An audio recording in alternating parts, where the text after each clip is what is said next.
Hello, I'm Dolly Curtis, and today I am at the Rolnick Observatory in Westport, about 50 feet up in the air, with an old friend of mine, Herman Venner, who happens to be an excellent, well, actually an extraordinaire astronomer and also an optical engineer. Isn't that right, Herman? That's correct, yes. Could you tell the public a little bit about this exciting place? I mean, this is my first visit. Well, this originally was a radar site that was controlling the Nikes that were sitting protecting Westport. And there is two towers here. On one of them, the concrete pier, which extends up to the 50-foot level, has been altered. We've put a concrete pad on it and mounted this telescope. Well, how long ago did all this take place? About 15 years ago. So for 15 years, you and some other people that are just astronomy nuts, I shouldn't say that tonight, are all coming together and working on this project. Well, we had a chance to use the telescope. It was built by Rolnick, whose name is on the observatory, and given to the Westport schools. And it was on what's called a German mount, which was a little fragile. But for best work, for photography work, we decided to put it on a fork mount. So we improved it and improved it. But first you had to form a group of people. We formed a society, yes. What is it Westport called? Astronomical Society. Okay, I have seen it. WAS. That's how right. it's written. WAS, Westport Astronomical Society. Okay. We meet on the third Tuesday of every month. We hold open house for the people of Westport. We open for the schools at other occasions. But on Wednesday and Thursday, if it's clear, everybody is welcome to come up and look through the telescope. Well, one question I have is, do you have to be a Westport resident? I mean, for 5 years. It's open to the public. I've been waiting. I've been waiting and waiting. You told me about this years ago, and now I'm ready. I told you about it, but you never showed up. Well, now I'm here, and I can't wait. I just can't wait to come back on a Wednesday or Thursday night. Every Wednesday and Thursday night, summer and winter, by the way. Cold up here, though. The cold doesn't bother us. We just put gloves on and other things, scarves to keep warm, boots perhaps. But it has to be clear. Oh, so if it's raining, forget it. I'm not coming out. And cloudy is no good? Cloudy is no good, no. Okay. You cannot see the stars through the clouds. So it's got to be a Wednesday night or Thursday night, 8 o'clock, 8 till 10? Usually 8 till 10. In the summertime, we don't start perhaps until 9 because it isn't dark at 8, and we may stay as late as 11. But it's a couple of hours we will stay open, and as long as there's people here, we will stay open. A few years ago, when Halley's Comet went by, we had lines of people going out the gate. Really? Yeah. I think one time we counted 200 people waiting to get up. We stayed open as long as there was somebody here to see. Wow, true love, huh? But on a regular Wednesday or Thursday night? Every Wednesday and Thursday night, we'll get maybe 14, 15 people, sometimes 20. All together in this little space up here? Well, see, they can walk down one stairs there and come up this one, so we sort of cycle them around. We change what we're looking at, go from one planet to another or to a deep sky object, and they will look, and as I say, we funnel them around. Well, I guess we better tell people we're off Bayberry Lane in Westport. We didn't say where we were. That's right. Off Bayberry Lane? We're on Bayberry Lane, and we're just south of the Merritt Parkway. So if you're coming north on Bayberry, stop before you go under the overpass. If you're going south on Bayberry, go through the underpass and take your next left. Well, what's it like in the spring sky? Is it a good time of year? Well, every time of year is good. I bet. But springtime, you don't have to freeze your fingers while you're adjusting the telescope. And in the wintertime, you freeze your fingers when you're adjusting the telescope. You see all different constellations. There are different constellations. There are some constellations the same, winter or summer. The circumpolar constellations, like the Big Dipper, is always in view. Yeah, I know. That never disappears from this latitude. So there are kind people like yourself who will be here to help the people who are novices like me? The members of the club will man the telescope, or perhaps I say person the telescope. All right. Well, what we'll do is we'll type the phone number in. At the end of the program, folks, we'll have the phone number so they can call first to make sure that, would anyone be here, though? Usually, if somebody's going to open the dome, they'll be here a few minutes early, and decide whether it's going to be a clear night or whether it's too cloudy to see anything. If Okay, it's so you clear, have to wait then, not call till like 7:30 p.m. Usually we can tell even before. You can look at the sky and make a reasonable estimate of what the weather's going to be. If you go outside and look up and you cannot see any stars, Do not they come. will not be any. There will not be any more visible through the telescope all than right. they are from your backyard. Well, tell me a little bit about the telescope because, I mean, All it right, just looks so exciting. This is what's known as a fork mount. The directions north and south of the equator are gotten on this gear here. The direction east and west I of see. the 0 hour is gotten this way. And we do have methods of setting it to the sidereal time to be able to point it at any part of the sky that we want. Well, tell me a little bit about the lenses. We find the things in the sky by looking through this. This is a split mirror, and you just simply peer through it. But what about someone my size, Herman? What about a child? Well, you wouldn't be adjusting it, you see. You'd be climbing the ladder to look into the eyepiece. And this can be done from back here too, actually. But what this does is projects an image of the reticle, a little red disc, onto the sky, and you put your star in the middle of it. And then, once it's in there, you look through the finder telescope, which is this. This is a wide-angle, low-power telescope, so that anything in the field of view of the split mirror will be in the finder. You center it in the finder, and if you center it in the finder, it should be in the field of view of the main scope. So it looks so simple, but it's not so simple. It's not simple. It ain't so simple, It as they isn't say. simple because the main scope has a very limited field of view. See, and told me that. you can't see a large part of the sky, so you have to know approximately where you're looking before you start. But you need a ladder. I mean, if you're my size, you need a little step-up ladder. We have a step ladder. Oh, all right. We have a small ladder. Okay. I mean, the telescope moves, it looks like, very easily, but the viewing, you have to be a little taller. To make it a little easier for people to reach it, we can turn the entire tube down so that all right. smaller children can see it, or short people. And Can if you? you're putting a camera on it, you set it this way so the camera doesn't slide off. To take those wonderful photographs that I saw down below in your warm room. We have been taking photographs for a good length of time. I know you have so much skill with that. Tell the folks a little bit about the other buildings that are here at the Rolnick Observatory. Well, because it gets a little uncomfortable in the wintertime, we have a warm room, and the warm room is down in that direction as you came in. And there are a lot of books in there. There's books in there. We keep our files in there, the magazines. And a lot more telescopes in there, too. There are a few telescopes. Members can borrow the telescopes, and some members do not want to bring their telescope back and forth. They'll store sure. them there. And at the moment, I think there's 2 or 3 members' telescopes stored there. In addition, we have a meeting room, which is in the second building. Saw that. The second building is closer to the road. We've got a 25-inch telescope. Now, this telescope is 12 inches. 12 inches, that's the diameter. Well, that's the diameter of the mirror, not the tube. The 25-inch has roughly 4 times the area, and so you can get down to much fainter objects. Now, that's the telescope I saw that's on wheels. That's so you right. can That's roll a it out. Dobsonian, and it does not have to be carefully aligned to the pole, which this one does. That axis of the telescope that the fork is in is aimed at the North Pole. I see. So that when we turn the telescope this way, like this, it doesn't change its orientation. It's like when you're on a boat and Right. and the tabletop always stands still. And what we do I got is, it. as the day goes by, the Earth turns in one direction, and this turns in the opposite direction to compensate for that. Therefore, the telescope is always pointing to the same part of the sky. I see. But the The Dobsonian, Dobsonian? is not used for photography for long periods like this one is. Therefore, you just set it up, point it where you want it, look through the eyepiece, and there it is. So I bet a lot of children come and look at, because Oh, you have yeah. a stairway to heaven in there. It's a mobile, I don't know whether you call it a stairway to heaven or some kind of a cherry picker, but it's designed to go up and down and keep the observer in line with the eyepiece. It sure looks like a lot of fun, Herman. I can't wait to come and get up on that.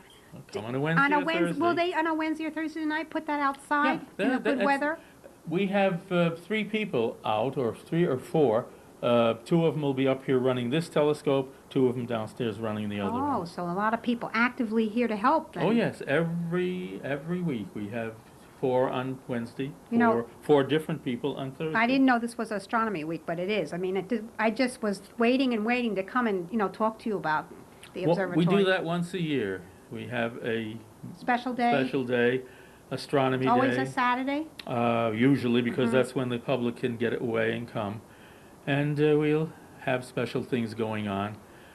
We have a I know people can become competition members. for the schools. The children draw astronomical those wonderful pictures. pictures Yeah. that are on the wall. Mm-hmm. They were so joyful. That's from the that kids. contest. So this is a great thing. You can become a member, then you can come and If be you, part. can become a member, you can be checked out and taught how to use this telescope, because this is a little bit complicated, but not too. And But there's not a formal once class, is there? Any type of class? we don't have formal classes because people come at odd intervals. But somebody will come down, teach you how to use it, check you out. Once you've demonstrated satisfactorily that you can use this without breaking it, you get a key and Sounds can great. come anytime you want. Do you think we could do this one thing? I don't know if we could do it, but just I want to share this with everybody. Can you make this ceiling go round and round? I don't know. To get to stars, we have to be able to point the telescope through the slit, but the stars may be on the other side of the heavens. Right. So we have to be able to turn the dome, and this is what we do. So I wondered if the camera could pick this up. This is the strangest feeling. I know I've been in restaurants that move as you eat, but this is a really uncanny feeling. Does that make you dizzy? No, Now you can stop this at any point. I can stop this at any point. There's a switch over here. Right now, for instance, the slit is pointing to the east to get things that come up in the early Sure. morning. In the south, we look at the southern hemisphere, and if we want to catch something at sunset or just after sunset, we point it to the west. Okay, can you stop it about here? Right about here. So I would wonder what it's like at a full moon on a Wednesday night or a Thursday night when that all happens at the same time. Must be great. I think we should tell the public a little bit about you. So come on over here. Okay. Well, I've known you a long time, and I know that you've done some really magical things with optical lenses. Well, So tell me a little bit about your background. My background originally was in chemistry, and I went off and fought in the war and came back and decided to take a degree in physics. And I specialized in optics. So you're an optical engineer. I'm an optical engineer. I know you worked on that very special bubble that Perkin-Elmer had. I worked on the put up. guidance system, the system that points it in one particular direction of the sky. Part of that system, in addition to pointing the telescope, corrects its shape. Because as that mirror is so large that as it turns, gravity affects it differently. So it has to be corrected. So you've more or less been pulled in on different jobs that involve Yeah. optical lenses. More in optics with Perkin-Elmer, less in optics for GE and Kodak. Now, where does all your photography? I know you have many, many skills Well, of photography. I started with Kodak. After I taught for a while when I got out of college, went to Kodak as a process engineer to design color photographic film. And from there, I learned about cameras, and GE hired me to do some camera work for the DO line. I built some cameras that took pictures of what they were getting, the returns from the Well, radar. I heard it rumored that. From there, I went to the Space Center because Which- GE was busy in space at that time, Oh. although it's long since been forgotten. The manned orbiting laboratory was active at that time, and I worked for GE in helping to design some of the optics, some of the equipment that was to go aloft with the astronauts and test their eyesight, for instance, under zero gravity. And that was one of the projects I worked with. You've seen, I don't know if you wear glasses, but I wear glasses. if you get into a ophthalmologist chair, he puts this big machine in front of your Is that eyes right? and spin. Well, I had to build one of those that went into space and could be used Wow. in space. And obviously they can't move a big machine like that. Well, I heard it rumored that you're a bit of a genius in the optical area. Not really. It's No, just I hard don't- work, that's all. Then I worked on back in photography for CBS Laboratories, which is what got me to this part of the country. You're a Weston Well, I resident. worked in Stamford, but decided to move into Weston because the schools were better there. Now, your daughter, you told me, just took a master's degree in astronomy. She has a master's degree in astronomy from RPI. My son has a degree in computer science from RPI. Oh, not that My you, other daughter went to Harvard. I mean, all my kids go to school. well, it's What not can I that you say? didn't influence them, No, and your no. wife Rosalind, a nice family, but I didn't know a person can get a master's degree in astronomy. I mean, it's a whole new world to me. Some schools give it, and RPI is one of them. And PhD too, you told me. Yeah, I'm not sure if they've ever given a PhD in astronomy, but by now they may. I haven't been keeping track of it. By the way, I'm going back for my 50th reunion this coming June. To where? RPI. Oh, I see. That's So you Rensselaer didn't say that. Polytechnic I know Institute. where it is. It's in Troy, isn't That's it? right. Well, you have brought a whole wealth of information to Fairfield County by being a resident and working on these projects here. And some people know about you and some people don't. So now we have to, tonight, more people will know. But a little bit more about, you know, this is just so exciting that people can come here. What type of thing would they see in the spring sky? In the spring sky, you can see things like the summer triangle, the swan, which is a large cross-shaped object in the sky. The brightest star in the summer is Vega, and nearby that is a little nebula that is in the shape of a ring. I'll show you a picture of it later. Okay. It's downstairs. There's always what they call Messier objects. These are objects that the astronomer Messier made a list of. So he was a comet watcher, and he liked to watch and find comets. But there are things in the sky that with the kind of telescope that he had available to him, he was always getting mixed up with the comets. So he decided to make a chart, a list of all those objects that could be mistaken for a comet so that people wouldn't waste their time looking for I mean, them. this goes back centuries, right? Astronomy yeah. goes, the ships used to follow the constellations to find their direction, right? People were gazing in the sky, even paying more attention to it then, since that was one of their signals. Yeah, well, the sky gives you a way of navigating at night.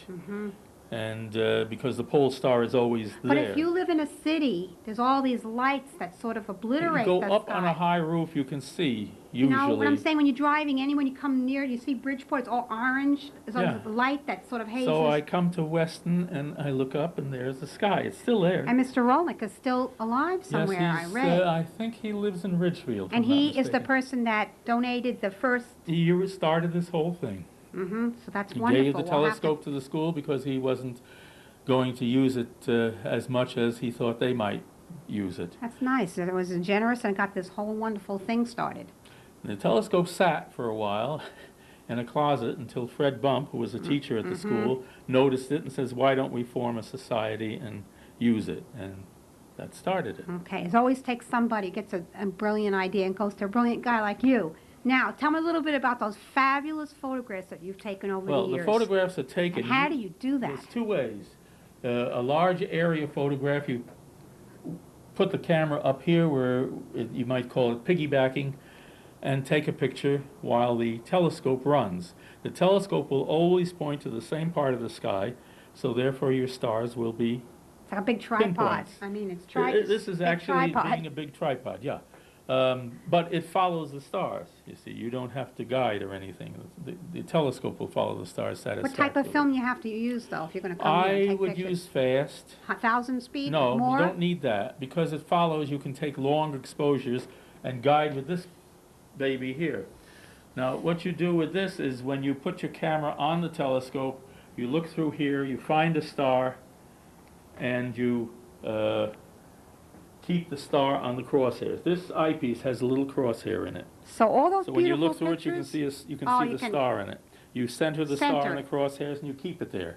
There's a guiding system that enables you to make small adjustments to the rate. So all those beautiful color pictures that are Yeah. on the wall were all done Most of the by color you? pictures, well, no, other people have taken the color pictures. Gary Oleski has taken some of them, and he uses a telescope similar to one that's downstairs. I'll show it Are to they you. unusual pictures, though? I mean, are they called for or anywhere? You told me some of them are in books. Well, we've I haven't gotten any of mine published. Gary, I think, has had a couple published. We have a member who wrote a book about the skies through a pair of binoculars, and I think Gary took some pictures for that. But I take the pictures mostly for my own amusement.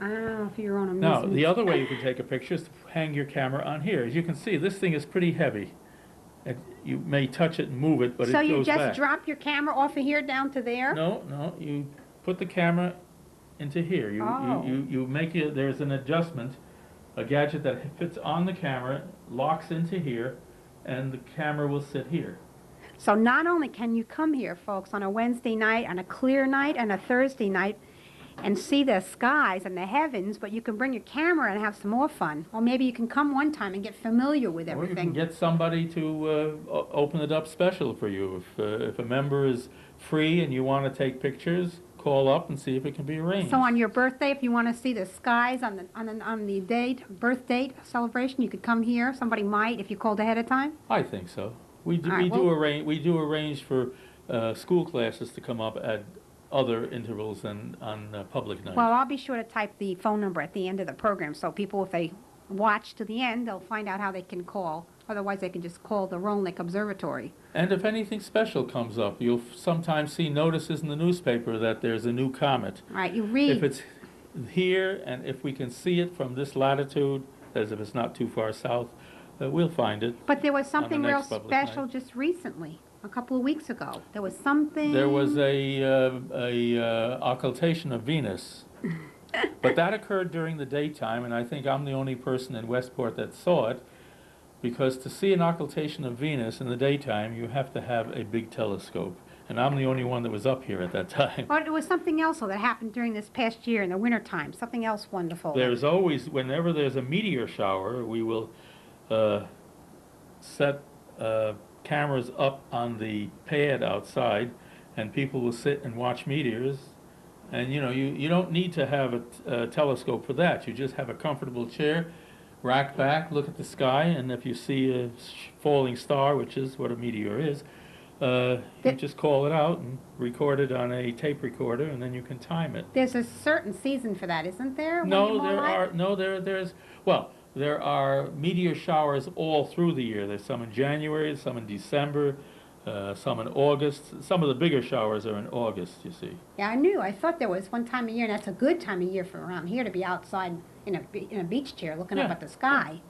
Oh, Very I can't nice. wait. This is just going to be more fun. I know you were telling me years ago to come by and enjoy this. I've been inviting you for a long time. Well, I mean, it's really You're a treat. just too busy. Well, I'm really not really too busy, because now that I got here, I can't wait for Wednesday, Thursday night to come again. And it's just really more than I ever anticipated. Just climbing up to the tower is fun. Well, we It's so don't different. have an elevator because an elevator would shake the telescope. Well, it's just so different from any experience. It's not like a radio. I mean, New York City, the high skyscrapers. This is a different experience, but it's just very different than anything I've ever. The other advantage in the summertime is that being 50 feet above ground level, we never have any mosquitoes. Really? Why is that? They don't come up. They don't come up this high. They don't fly high. They can't. I don't know why. But Do you they don't. have is any signaling on the top of this for low-flying aircraft? I mean, we're not. No, but there is a signal on I top s- of the, what is it, the I saw a tower here. telephone. Is that what that is? The Yeah, tower. it's a telephone tower. And they have a signal, and that keeps the planes away. Planes from the low flying. Actually, since we are below, believe it or not, we are below treetop level. If you look out toward New York, and by the way, at night we can see the Twin Empire Towers? State Building, Empire we can State- see the oh, Twin I Towers wondered. on the horizon, but there are trees to the west, and some of the trees are taller than we are. Oh, so there is still some obstacles to your Well, sight. no, because you can't see anything over there anyway on account of the light from New York, so there's nothing really to see. But we'll catch them when they're, since that's where the stars go down, we'll catch them before they set. Oh, I And see. catch them overhead or to the north or south. Well, people, if you think you could keep up with Herman Venner, come by to the Rolnick Observatory on a Wednesday or Thursday night and have some fun. But before I go, can you take a minute to show me that big telescope that's downstairs? Yes, that's our newest acquisition. It's a 25-inch, it's a Dobsonian, doesn't have to be driven, and it has 4 times the light gathering power that this one does. Yeah, I took one quick look. That's why I want to see that before I Well, leave. let's go down and take a look at it. Let's climb all the way down. Okay, thanks.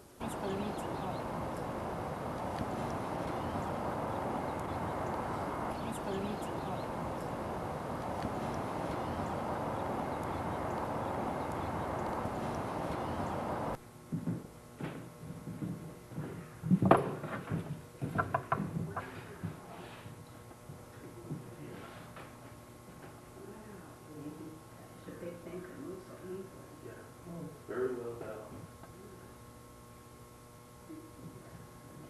Okay, and then we start the interview with everyone. All right, he's going to go in on your thing. Herman, so this is the meeting room? Yes, and this is our new pride and joy. It's a Dobsonian telescope, well balanced. You can move it with one finger, and it's designed for very, very large mirrors, 25 inches or so. It can be picked up by one person, taken out those doors, and I get a better look. set up on the flat grass out in the back. So it moves easily, in other words? Very, It's very so large easily. and heavy, but it isn't. You that- would think, but the genius of the Dobsonian design is that it's balanced on nylon rollers and flat pads made of nylon, so that there's very, very little friction. So now you can take it outside and have a lot of people. We can set up to have Climbing. half a dozen people or more take turns climbing the Stairway to heaven, stairway. I call it. Well, actually, it's just a carefully designed ladder that has Yes, it's like bars. A It safety, has bars on it to keep people from like falling a off. safety ladder. It's exactly. Must make children very excited to see this Oh, big telescope and that they can climb way up high and look. Not so much to see the telescope, but to see what you can see through this. Wow, I Things that back in the early days took a very large telescope and hours of exposure, you can see by eye. Yeah. And with this, for instance, you can see the Horsehead Nebula, which up until 10 years ago, you couldn't see it by eye unless you went to a 200-inch or a 100-inch telescope, and there aren't that many in the So East. now this is available to This is people to available. come and see these. Well, this is here to the next time I come, but I'm coming when it's dark out and when the sky is clear. Coming back to the Rolnick Observatory myself, why don't you try to come too on a Wednesday or Thursday night when the stars are shining? It has to be a clear night, and Herman Venner with some of his other associates will show you, get a quick glimpse at the heavens. Thanks, Herman. You're welcome.